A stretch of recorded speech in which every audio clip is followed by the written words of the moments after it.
Good evening. Here's teacher Elsie on the go. We will continue our tutorial online, our lesson online. So, kahapon, we talk up about history and then the components. So, this time, we'll make some definitions. So, history is the study of the past.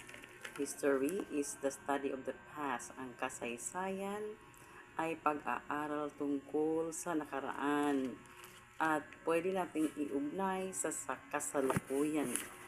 We can relate it to the present time. Next is geography or geography. So, ito ay nagsasabi tungkol sa physical na anyo, the physical environment, and a spatial relationship, interaction, and others, no? It's about our environments, ating kalikasan, no? Physical. And then civics and government, pamahalaan at sibika.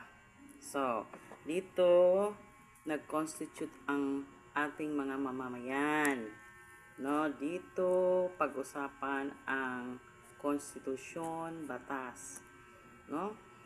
We can have some discussion about laws and then constitution and political system.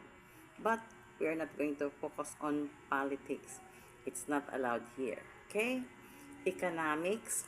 So, pagsusuri sa produksyon, no, distribution at consumption ng ating environment o sa ating bansa, no? Yan ang economics.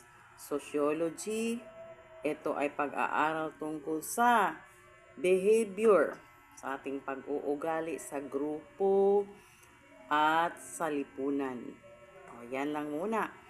So, pag-aralan natin bukas ang isang aspeto or component, one centro or core of the subject, yan ang history. Okay, bye and good evening, guys!